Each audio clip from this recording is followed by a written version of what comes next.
Hello बच्चों, आज मैं स्टार्ट कर रहा हूँ ट्वेल्थ का एनसीईआरटी किताब से। एनसीईआरटी पार्ट 1 जो बच्चे 2024 में एग्ज़ाम देने वाले हैं उनके लिए हम डिस्कशन कर रहे हैं to the point NCERT crash course के रूप में। तो अगर इसमें आप देखें तो चैप्टर से जो स्टार्ट है उस चैप्टर में पहला जो चैप्टर है उसमें क्या पढ़ना है। जो पहला चैप्टर आपके पास सामने आएगा वो कुछ ऐसा आएगा। Introduction, electric charges, conductors and insulators, charging by induction, basic properties of electric charge, Coulomb's law, force between multiple charges, electric field lines, electric flux, electric dipole, dipole in uniform external field, continuous charge distribution, Gauss law and application of Gauss law. इतने सारे आपके पास आएंगे।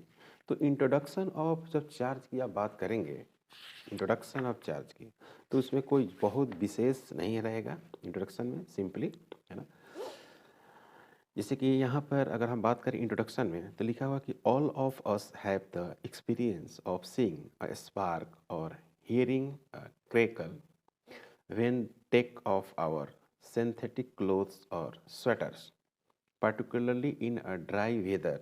मतलब ये कह रहा है कि ओरिजिन ऑफ चार्ज की चर्चा कर रहा है।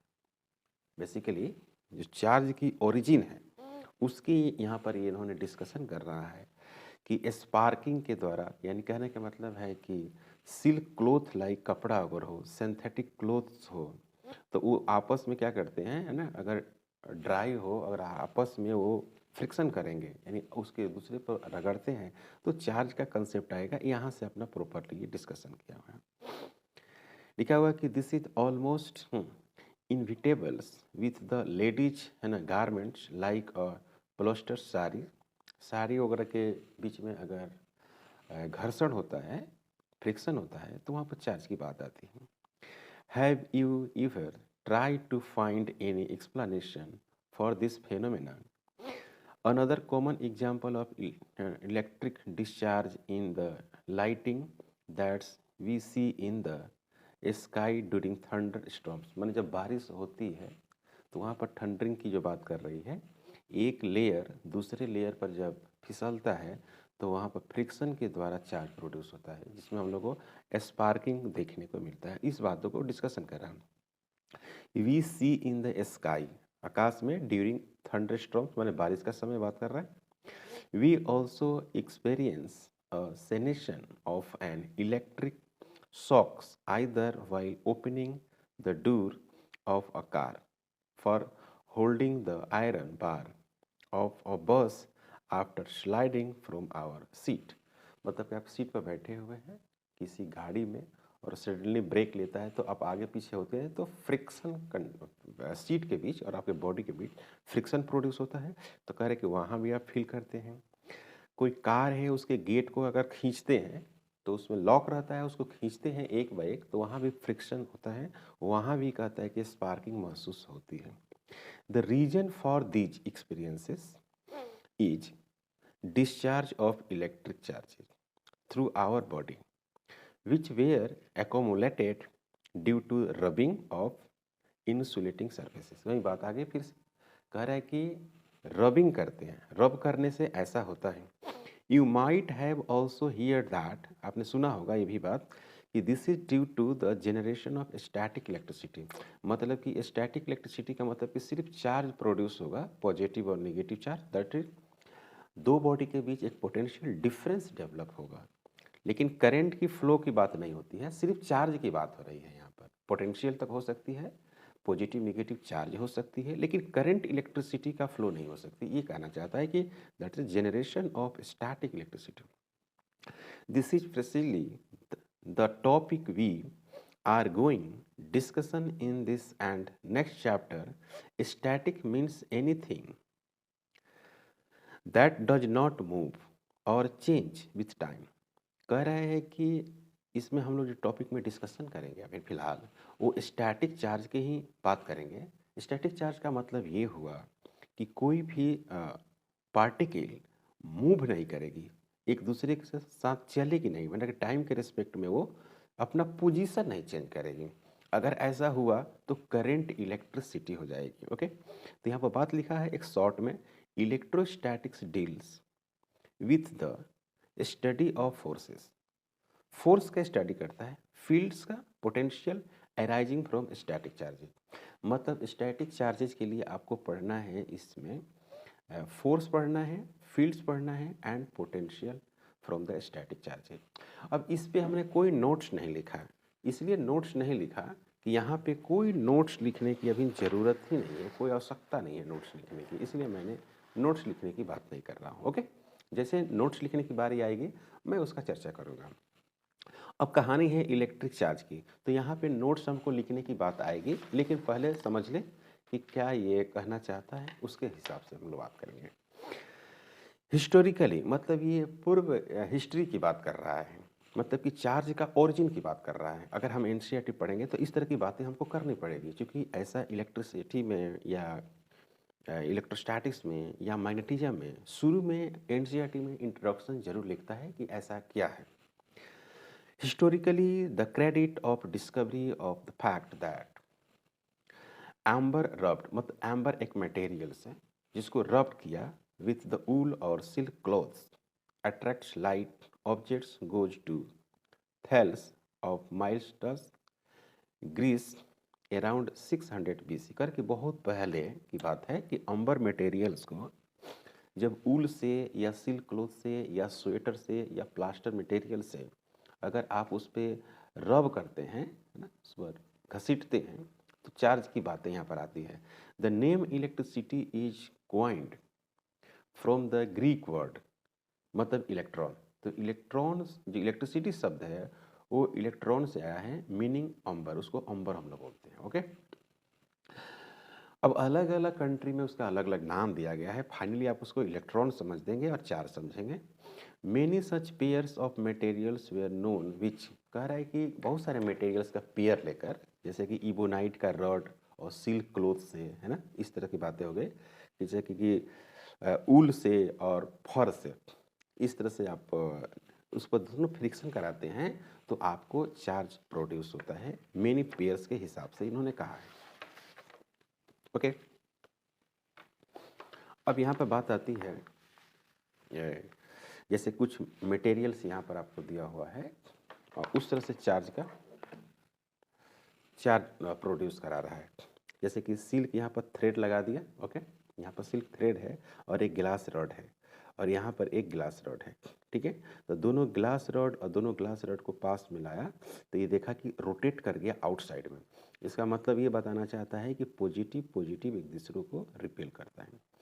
फिर यहाँ पर क्या लिया, यहाँ पर प्लास्टिक रॉड और यहाँ पर भी प्लास्टिक रॉड और दोनों पर निगेटिव चार्ज किया तो दोनों एक दूसरे से दूर जा रहा है। ये एरो बता रहा है कि ये इधर मुड़ेगा, ये इधर मुड़ेगा, ऐसा है। सिल्क थ्रेड है, सिल्क थ्रेड्स में ग्लास रॉड लगा दिया, ग्लास रॉड लगाने के बाद प्लास्टिक रॉड लगा दिया और एक ग्लास रॉड एक प्लास्टिक रॉड, एक पर निगेटिव एक पॉजिटिव, पर देखा गया कि ये एक दूसरे के करीब आ रहे हैं। मतलब कि इसने ये बताया कि ये अट्रैक्टिव प्रॉपर्टी है, मैंने एक दूसरे को अट्रैक्ट कर रहा है, इस तरह की बातें आ गई। सेम ऐसा ही यहाँ पर माइनस चार्ज है तो ये दोनों एक दूसरे को क्या करते हैं, रिपेल करते हैं। ये एक सेलिंग है, ये इंसुलेटिंग थ्रेड है और दोनों पर चार्ज माइनस माइनस है। यहाँ पर बार बार लिखेगा silk thread silk thread silk thread या इंसुलेटिंग थ्रेड। इसका मतलब है कि यहाँ पे जो चार्ज है वो चार्ज को फ्लो कराकर आपको आगे की तरफ, इधर की तरफ नहीं लेके जाना है, क्योंकि ये इंसुलेटिंग रहेगा तो चार्ज का फ्लो नहीं होगा। तो इसने देखा कि अगर सेम नेचर के चार्ज है तो ये एक दूसरे से रिपेल हुए हैं, फिर सेम नेचर का चार्ज हो गया तो एक दूसरे से रिपेल हो गए हैं, डिफरेंट नेचर के चार्ज हुआ तो एक दूसरे से अट्रैक्ट हो गए हैं। ऐसा मान सकते हैं कि पहले ये यहाँ पर थे, ऐसे थे, जैसे ही चार्ज दिया गया तो ये दोनों अट्रैक्ट होकर यहाँ पर चले गए। तो यही पता यहाँ से चलता है ये कि सिमिलर नेचर का जो चार्ज है वो एक दूसरे को रिपेल करते हैं और डिफरेंट नेचर के जो चार्ज हैं एक दूसरे को अट्रैक्ट करते हैं। कहने का मतलब ये हुआ। तो अगर इसमें हम देखना चाहें कि इसमें ऐसी क्या बातें लिखा हुआ है तो लिखेंगे on rubbing could attract light objects like straws pith balls and bits of the papers. कह रहा है कि हम रगड़ते हैं, इसकी सपोज है कि ग्लास रॉड को ही रगड़ दिए या प्लास्टिक रॉड को ही अगर हम घसीट देते हैं एक प्लास्टिक सरफेस पे, तो वो एक दूसरे को अट्रैक्ट करने लगते हैं। दोनों बॉडी एक दूसरे को अट्रैक्ट कर लेती हैं, या स्मॉल स्मॉल पेपर के टुकड़े को अगर टच कराते हैं तो वो एक दूसरे से सट जाता है। इसका मतलब ये हुआ कि उनके अंदर एक फोर्स की प्रवृत्ति आ गई, मतलब कि अट्रैक्ट करने की क्षमता आ गई। इसका मतलब ये हुआ। तो कह रहे कि you can perform the following activity at home to experience such an effect. कह रहे कि इस इफेक्ट को जानने के लिए आप घर पे एक एक्सपेरिमेंट कर सकते हैं इसके आधार पर।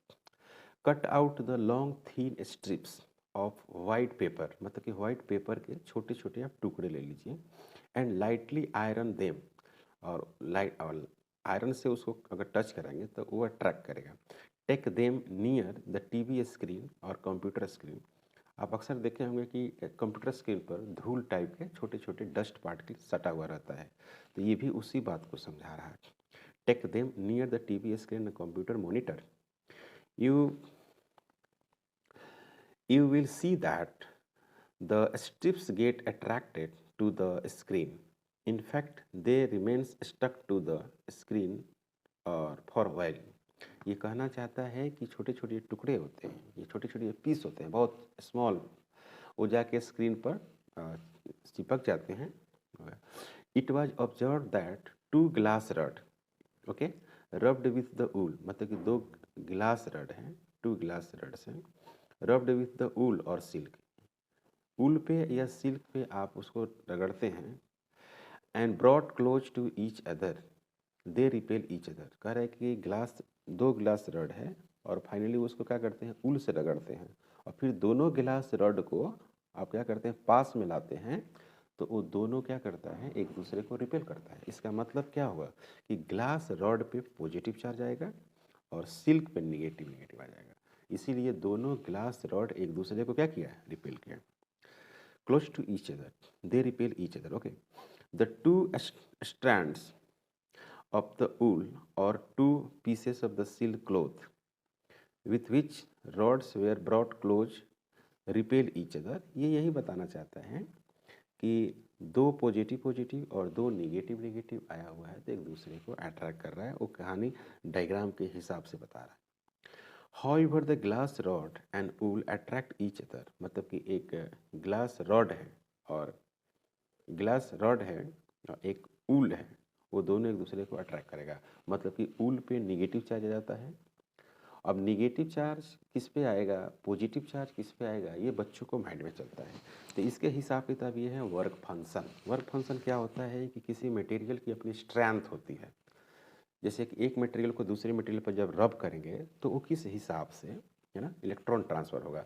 तो जिस मटेरियल का बॉन्ड स्ट्रांग होगा वहाँ से इलेक्ट्रॉन नहीं निकल पाएगा, तो उस पे आता है निगेटिव, और यहाँ से इलेक्ट्रॉन निकल जाता है उस पर आता है पॉजिटिव।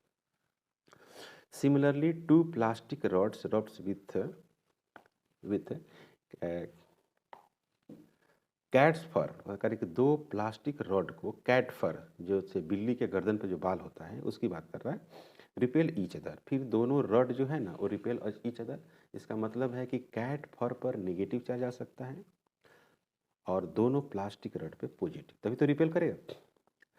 बट अट्रैक्टेड द फर, यानी कहने का मतलब है कि ग्लास रॉड और ग्लास रॉड दोनों रिपेल करेगा और ग्लास रॉड और कैट फर अट्रैक्ट करेगा, ये बात किया।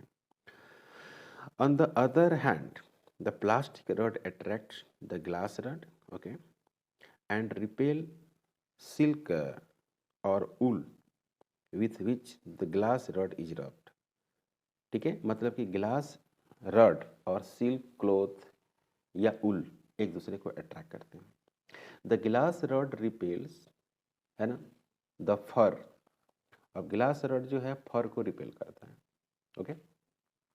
If a plastic rod rubbed with fur is made to touch to small, है ना, pith balls, nowadays we can use the, है ना, प्लास्ट्रिन्स बॉल्स। पीथ बॉल्स का मतलब है कि एक स्मॉल स्टील का बॉल, जो कंडक्टिंग बिहेवियर हो। तो इसने कहा है यहाँ पर द ग्लास रॉड, यहाँ पर कह रहा है कि हाँ ठीक है, the glass rod repels to the for.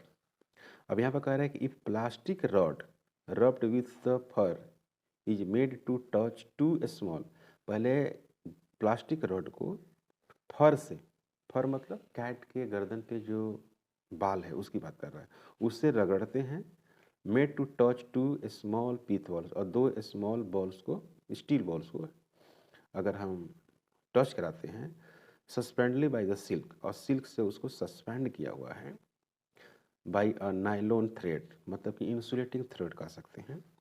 Then the balls repel each other, अब वो दोनों बॉल क्या होंगे, एक दूसरे को रिपेल करेंगे। इसका मतलब ये है कि दोनों बॉल पे पॉजिटिव चार्ज आया है, and are also repelled by the rod, और रॉड को भी रिपेल करेंगे वो, है ना, मतलब रॉड भी रिपेल करेंगे एक दूसरे से, मतलब कि रॉड पे सेम चार्ज और बॉल पे सेम चार्ज आया हुआ है।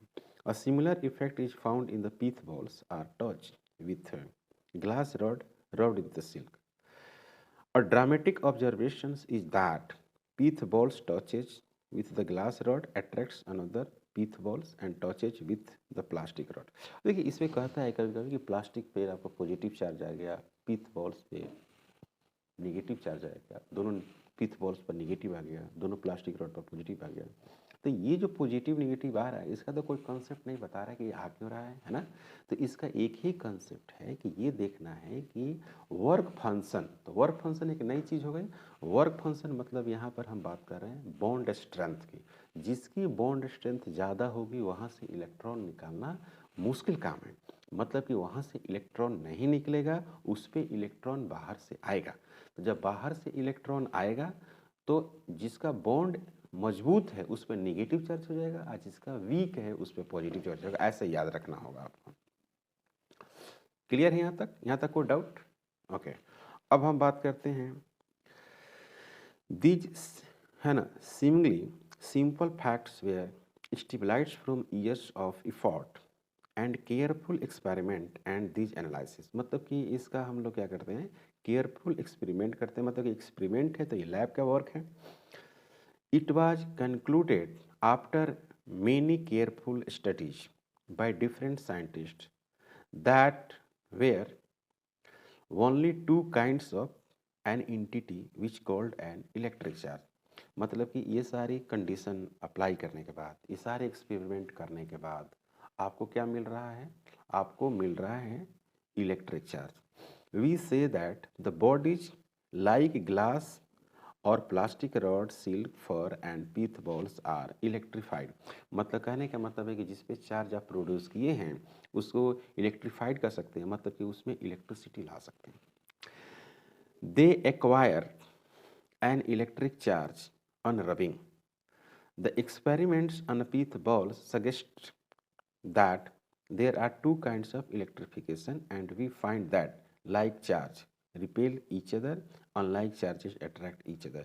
मतलब ये सारे एक्सपेरिमेंट करने के बाद सिल्क और ग्लास रॉड से जितने भी एक्सपेरिमेंट किए हैं इससे हमको क्या मिला, इलेक्ट्रिफिकेशन का कंसेप्ट मिला, मतलब कि उसमें इलेक्ट्रिसिटी बहाया जा सकता है, और हमको मिला इलेक्ट्रिक चार्ज। इलेक्ट्रिक चार्ज में क्या मिला कि लाइक चार्जेज एक दूसरे को रिपेल करते हैं, ऑन लाइक चार्जेज अट्रैक्ट करते हैं। The experiments also demonstrated that charges are transferred from the rods to the pit balls on a contact। अब कह रहा है कि जैसे मान लीजिए कि ये एक मटेरियल है और इस पे बहुत सारे चार्ज है, और एक दूसरा है किताब, उस पर चार्ज नहीं है, तो कह रहा है कि अगर इस कलम को इस किताब के टच में लाते हैं तो इस कलम से चार्जेज जो है ट्रांसफ़र होकर किताब में जा सकती है जब कांटेक्ट में लाते हैं, मतलब कि ये ट्रांसफ़र किया जा सकता है। क्लियर है बात, मतलब ये ट्रांसफरेबल है। balls in contact, it said that pith balls are electrified or are charged by contact। तो कह रहा है कि जब हम कांटेक्ट में लाएंगे और उस पर चार्ज प्रोड्यूस होगा तो उसको हम लोग बोलेंगे चार्जिंग बाय कांटेक्ट, ऐसा कह सकते हैं। The properties which differentiates the two kinds of charges called polarity of the charge। अब ये सारे जो कंसेप्ट है वो दो तरह के चार्ज को बता रहा है, उस चार्ज को हम लोग पोलरिटी बोलते हैं, निगेटिव चार्ज, पॉजिटिव चार्ज, उस तरह की बातें हैं। When a glass rod is rubbed with silk, कह रहा है कि जब ग्लास रॉड को सिल्क के साथ रब करेंगे, the rod acquires an a kind of charges and like acquires the second kind of the charges. This is true for any pair of objects that are rubbed to the electrified. कह रहा है कि किसी दो object को जब आप रब करते हैं तो उस पर चार्ज आएगा. जैसे कि ग्लास रॉड को सिल्क क्लॉथ के साथ जब रब करते हैं तो रॉड पे एक चार्ज आएगा, उसी के अपोजिट नेचर में इक्वल मैग्नीट्यूड में दूसरे मटेरियल सिल्क पे आएगा. जो रॉड पर चार्ज होगा वही चार्ज सिल्क पे भी होगा, लेकिन उसके साइन अलग होंगे, पॉजिटिव और निगेटिव होंगे. पर यहाँ पर ये नहीं बताएगा कि किस पे पॉजिटिव और किस पे निगेटिव होगा. सॉरी, किस पे पॉजिटिव और किस पे निगेटिव होगा ये बता सकता है, लेकिन क्यों आया है ये नहीं बता सकता, क्योंकि वो आपको वर्क फंक्शन की बात होती है. तो यहाँ पर हम लोग उसको डिस्कशन नहीं करेंगे. Objects electrified. Now, if the electrified glass rod is brought in contact with the silk with which was rubbed, the no longer attract each other. मतलब कि वो जब दोनों के द्वारा जो चार्ज प्रोड्यूस किया गया है फिर दोनों को पास लाएंगे तो वो रिपेल नहीं कर पाएगा. No longer attract each other मतलब कि अट्रैक्ट नहीं कर पाएगा. एक पर पॉजिटिव नहीं. They also do not attract और repel other glass object, light objects, they did unelectrified. Thus the charges acquired after rubbing are lost when the charge bodies are brought in contact. अब कह रहा है कि कोई body है, एक body है, दूसरे पर रबिंग किए हैं तो उस पर चार्ज प्रोड्यूस हुआ, कोई पॉजिटिव कोई निगेटिव, और दोनों को जब कंटेक्ट में लाएंगे तो इक्वल चार्ज एंड मैग्नीट्यूड है और अपोजिट नेचर है. तो उसको जब कंटेक्ट में लाएंगे है ना, तो चार्जेस क्या हो जाएगी, लस्ट हो जाएगी. क्लियर है बात, खत्म हो जाएगी. ओके, यहाँ पर यहाँ लिखा है contact, brought in contact. What can you conclude from this observation. अब कह रहे हैं कि इस ऑब्जर्वेशन से आप क्या कहना चाहेंगे. It is just tells the unlike charges acquire by the object, मतलब कि उसके ऑब्जेक्ट के द्वारा एक्वायर किया है, न्यूट्रलाइज और न्यूलिफाई मतलब ये जीरो हो जा रहा है, each other effect. Therefore, the charges were named are as positive and negative. उसका नाम दिया गया है positive and negative by the American scientist Benjamin Franklin. We know that when we add a positive number to a negative number of the same magnitude, the sum is zero. ये कह रहा है कि मैथमेटिक्स की बात कर रहा है. अगर -2 को +2 से जोड़ देते हैं, चार्जों को मिलाने का मतलब हो गया जोड़ने की बात कर रहा है ये. अगर चार्ज को आप मिला देते हैं इसका मतलब कि आप चार्ज को जोड़ रहे हैं, और जैसे नंबर को जोड़ते हैं उसी तरह से चार्ज को भी जोड़ेंगे. तो कह रहा है कि अगर दो नंबर को जोड़ते हैं, दोनों नंबर का वैल्यूज इक्वल है और उसके मैग्नीट्यूड मतलब उसके साइन अलग अलग है, तो जाहिर सी बात है कि उसका सम क्या आएगा, जीरो आएगा. उसी तरह से चार्ज में भी है, अगर पॉजिटिव चार्ज को नेगेटिव चार्ज से जोड़ते हैं तो उसका रिजल्ट जीरो आएगा. This might have been the philosophy in naming the charges as positive and negative. मतलब कि अब इसका नाम में पॉजिटिव चार्ज और निगेटिव चार्ज हम लोग चलाते हैं. By convention the charge on a glass rod और cat furs is called positive. तो कह रहा है कि जैसे गिलास रॉड हो गया और कैट फॉर हो गया, उस पर पॉजिटिव चार्ज आता है. And that on the plastic rod and silk, और प्लास्टिक रॉड और सिल्क पे निगेटिव आता है.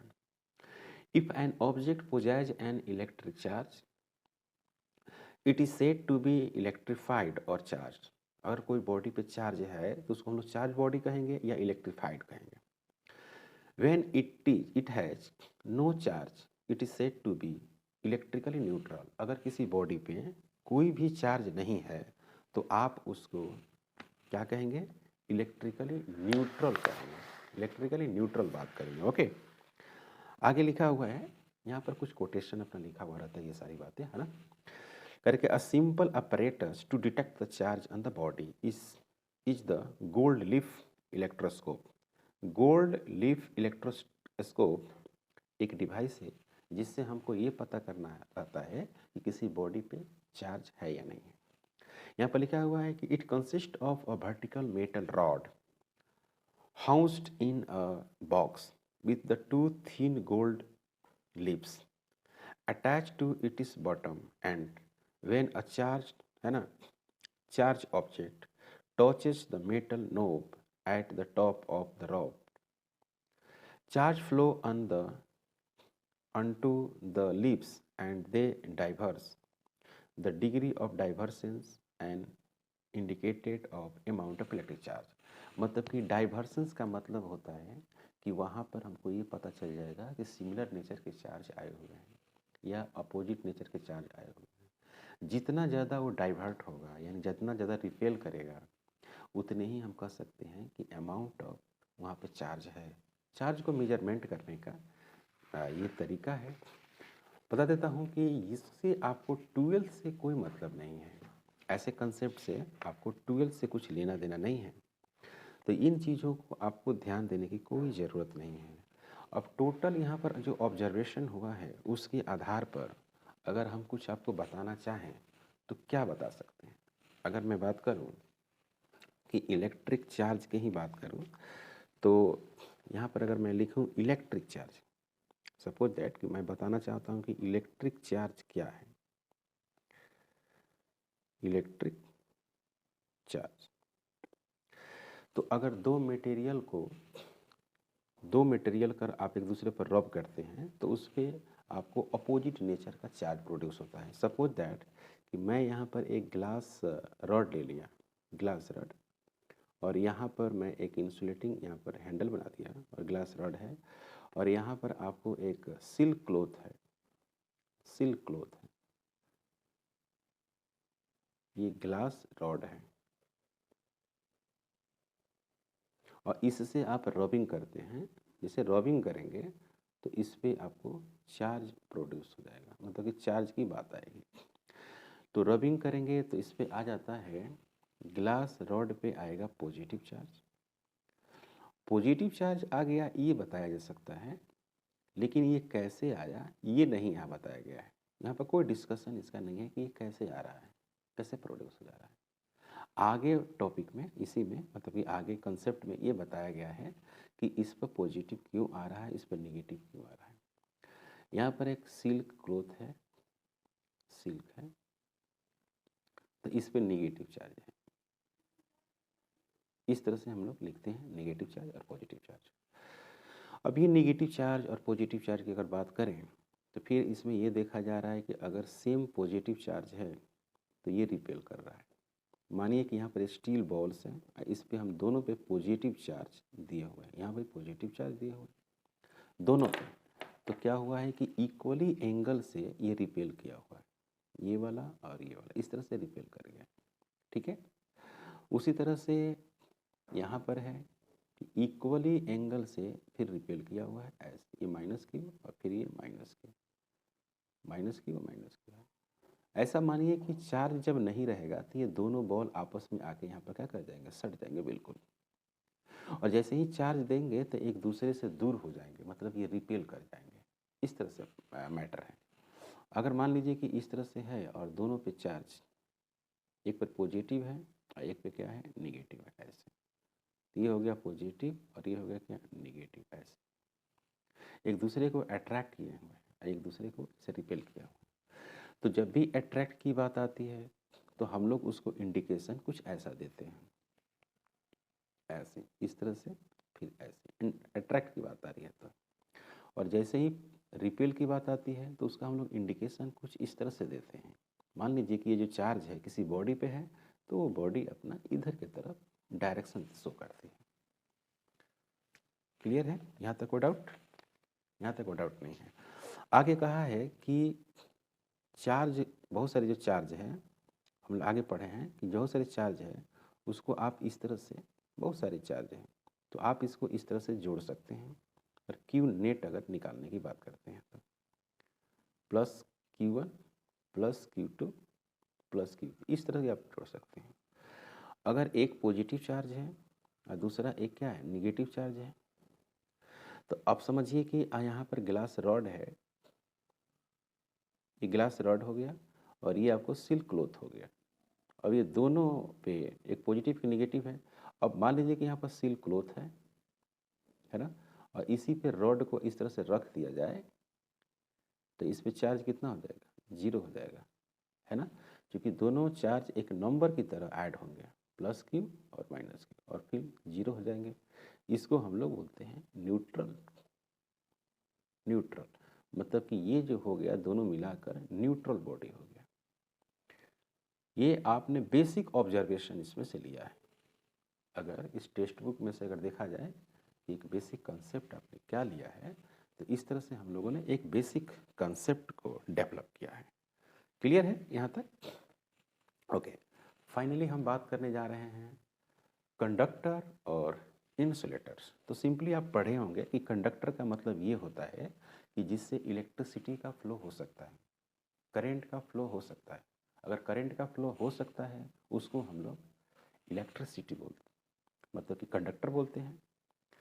और जिससे करंट का फ्लो नहीं होता है उसको हम लोग इंसुलेटर बोलते हैं सिंपली। तो यहाँ पर लिखा हुआ कि a metal rod held in a hand and rubbed with wool will not show any sign of being charge. करके किसी मेटल रॉड को अब ऊल से अगर हम घसीटते हैं, यहाँ पर प्लास्टिक रॉड की बात हो रही थी, जो भी बात हो रही थी, ओके। तो कह रहे हैं कि कोई चार्ज यहाँ पर साइन नहीं शो करेगा, मतलब कोई चार्ज नहीं होगा।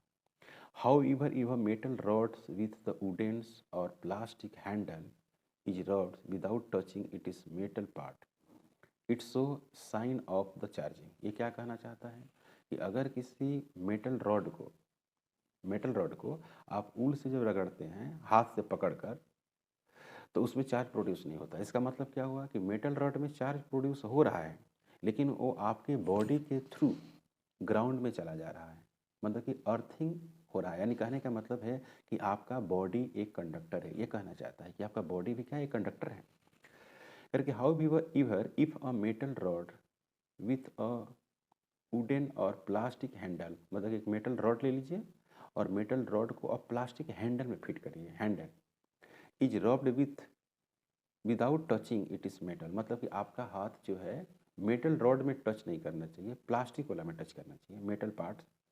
It show sign of the charging. तब क्या हो रहा है कि साइन ऑफ चार्जिंग शो कर रहा है, मतलब कि मेटल रॉड पे एक साइन आएगा, पॉजिटिव या negative, okay. Charging, suppose we connect one end of a copper wire to the neutral pith ball, मतलब कि एक अब क्या करना है कि रॉड पे पॉजिटिव चार्ज आ रहा है या नेगेटिव चार्ज आ रहा है, कुछ चार्ज आ रहा है। अब उस रॉड को आप एक पीथ बॉल से कनेक्ट करते हैं and the other end is negatively charged, plastic rod, okay. We will find that the pith balls acquire a negative charge. If a similar experiment is repeated with the nylon thread or a rubber band, no transfer of charge will take place from the plastic rod to the pith ball। अब ये कह रहा है कि आप plastic rod को आप उल से रगड़ रहे हैं, तो प्लास्टिक रॉड पे पॉजिटिव चार्ज आ रही है, और उस प्लास्टिक रॉड को आप एक मेटल से कनेक्ट कर देंगे, मेटल वायर से कनेक्ट कर देंगे एक मेटल बॉल को, तो मेटल बॉल पर निगेटिव चार्ज आएगा। लेकिन उसी मेटल वायर को अगर रिप्लेसमेंट कर दें नाइलॉन वायर से जो इंसुलेटिंग होता है, तो उस पर चार्ज नहीं जाएगा। कहना ये चाहता है कि मेटल एक कंडक्टर है जिससे इलेक्ट्रिक चार्ज फ्लो कर सकता है, और नाइलॉन एक इंसुलेटर है जिससे चार्ज फ्लो नहीं कर सकता है। ये कहना चाहता है। No transfer of charge will take place from the plastic rod to the pith ball, okay. Why does the transfer of charge not take place from the rod to the ball. अब कह रहे हैं कि ऐसा क्यों हो रहा है। Some substances readily allow passes of electricity. ये कहना चाहता है कि कुछ सब्सटेंस होता है जो इलेक्ट्रिसिटी को पास कराता है, through them other do not, मतलब कि कुछ सब्सटेंस होता है जो करंट इलेक्ट्रिसिटी को पास कराता है और कुछ जो होता है वो नहीं कराता है। ये कहना चाहता है बेचारा। Those which allow electricity to pass through them easily are called conductors. ये कह रहा है कि जो इलेक्ट्रिसिटी को फॉलो कराता है उसको हम लोग कंडक्टर्स कहते हैं। दे हैव इलेक्ट्रिक चार्जेज, उसके पास इलेक्ट्रिक चार्जेज होती है, मतलब कि इलेक्ट्रॉन्स होता है। That's are comparatively free to move inside the materials. ये कह रहा है कि कंडक्टर के अंदर इलेक्ट्रॉन्स होते हैं, मतलब कि वो फ्रीली मूव करते हैं, जिसको हम लोग फ्री इलेक्ट्रॉन्स भी बोलते हैं। इन मटेरियल के अंदर बहुत सारे फ्री इलेक्ट्रॉन्स हैं। Metals, humans and animals body and earth are conductors. ये कह रहा है कि एनिमल्स जो हो गए, ह्यूमन बॉडीज हो गए, मेटल्स हो गए, ये सब के सब कंडक्टर हैं। Most of the non metals like glass, glass जो है वो नॉन मेटल्स हैं, ग्लास है ना, porcelain, plastic, nylon, wood after high resistance to the passes of electricity through them. कह रहे हैं कि ये जो मटेरियल्स हैं नॉन मेटल्स लाइक ग्लास है और पोर्सलिन है, प्लास्टिक है, नाइलॉन है, वुड है, इनके पास बहुत ज़्यादा रेजिस्टेंस होता है। यानी कहने का मतलब है कि यहाँ पर करंट बहुत कम होता है, फिर भी इसे मतलब कि बहुत ज़्यादा रेजिस्टेंस होने के बाद, नॉन मेटल होने के बावजूद भी इससे इलेक्ट्रिसिटी पास करती है। मतलब कि ये भी थोड़ा बहुत कंडक्टर का गुण रखते हैं। चूँकि रेजिस्टेंस बहुत हाई है तो जाहिर सी बात है कि करंट का अमाउंट बहुत कम होगा। दे आर कॉल्ड इंसुलेटर्स, इसको हम लोग क्या बोलते हैं, इंसुलेटर्स कहते हैं। मोस्ट सब्सटेंसेस, मान इसको भी हम लोग इंसुलेटर कहते हैं, है ना। करंट इलेक्ट्रिसिटी पास करती है बट बहुत कम अमाउंट में, रजिस्टेंस बहुत ज़्यादा होता है, बहुत हाई होता है, तो उसको हम लोग इंसुलेटर में रखते हैं। Most substances fall into one of two classes state that, मतलब कि जितनी भी सब्सटेंस है उनको हम लोग दो कैटेगरी में उसको डिवाइड कर देते हैं। When some charge is transferred to a conductor, it repeatedly gets distributed over the entire surface of the conductor. Full stop. In contrast, if some charge is put on an insulator, it is treated at the same place. You will learn why this happens in the next chapter. Okay, clear? This property of the materials tells you why a nylon or plastic comb gets electrified on a combing dry hair on a rubbing, but the metal articles like a spoon है ना does not. The charge on the metals leak through our body to the ground as both are the conductors of electricity. कहना यह चाहता है कि अक्सर हम लोग ये बात करते हैं कि जैसे ड्राई हेयर है और हम लोग ड्राई कंघी से लेकर जब बाल पर घसीटते हैं, जब कंघी करते हैं, तो कह रहे हैं कि उस वक्त जो है कंघी पे चार्ज प्रोड्यूस हो जाता है, बाल पे भी चार्ज प्रोड्यूस हो जाता है। लेकिन अगर हम स्पून ले लें या कोई मेटल रॉड ले लें और मेटल रॉड से अपने हाथ को पकड़कर और कंघी के जैसा ही बाल पर अगर रगड़ते हैं तो उसमें चार्ज प्रोड्यूस नहीं होता है, ये कहना चाहता है। तो ये समझा रहा है कि रॉड एक कंडक्टर है और हाथ भी एक कंडक्टर है, तो दोनों ओवरऑल एक कंडक्टर हो गया, बॉडी कंडक्टर हो गया, अर्थ कंडक्टर हो गया। तो इसकी सारी कनेक्टिविटी, बॉडी का कनेक्टिविटी अर्थ से है, तो चार्ज प्रोड्यूस हो रहा है, लेकिन वो चार्ज अर्थ के अंदर ट्रांसफ़र हो जा रहा है। तो यहाँ पर रॉड भी या रॉड स्पून कंडक्टर है, हाथ भी कंडक्टर है, बॉडी भी कंडक्टर है, अर्थ भी कंडक्टर है। ये समझाने की कोशिश कर रहा है। When we bring the charged body in contact with the earth, किसी चार्ज बॉडी को जब अर्थ के कंटेक्ट में लाते हैं, all the excess charge on the body disappears by causing है ना momentary current to pass through the ground through the connecting conductor such as our body। कह रहे कि हम किसी रॉड पे या किसी मटेरियल पे चार्ज को लेकर अर्थ के साथ कांटेक्ट करते हैं तो वो सारे जो चार्ज है वो डिसिपियर हो जाते हैं, मतलब कि वो विलुप्त हो जाते हैं। इसका मतलब ये हुआ कि सारे जो चार्ज है वो अर्थ में चला जाता है, अर्थ में जाने से वहाँ पर करंट इलेक्ट्रिसिटी फ्लो कर सकता है। आगे, this process of sharing the charges with the earth is called ground और अर्थिंग। जब चार्ज का अमाउंट अर्थ के अंदर जाता है तो उसको हम लोग अर्थिंग कहते हैं। Earthing provide safety major for electrical circuit and appliance. जो अर्थिंग जो है वो आपको सेफ्टी प्रोवाइड करता है किसी इलेक्ट्रिक सर्किट के लिए और अप्लायंस के लिए, जो घरों में डिवाइसेस लगी हैं उनकी बात कर रहे हैं। A thick metal plate is burrowed deep into the earth and thick wires are drawn from this plate. These are used in buildings for the purpose of earthing near the main supply। जहाँ घर पे main supply लगा रहता है, main gate वगैरह के पास आपको main supply लगा रहता है, वहीं से एक अर्थ मेटल वायर को ज़मीन में, पूरा ज़मीन के अंदर उसको धंसा देते हैं, जिसको हम लोग अर्थिंग कहते हैं। वो एक तरह से सेफ्टी डिवाइस है। जितने भी घर में अप्लायंस लगे हुए हैं या जो भी सर्किट है उसके लिए सेफ्टी डिवाइस का काम करता है। जब भी एक्स्ट्रा चार्ज अमाउंट आएगा स्विच वगैरह पर या कहीं भी, तो उसको अर्थ में मेटल वायर के हेल्प से चला जाएगा। The electric wiring in our house, the electric wiring in house, यहाँ पर लिखा है बच्चों, the electric wiring in house are 3 wires, live, neutral and earth. एक लाइव होता है, एक न्यूट्रल होता है, एक अर्थ होता है। अर्थ वाला तो अर्थिंग होता है, और लाइव वाला जो वर्क करता है, और न्यूट्रल एक होता है।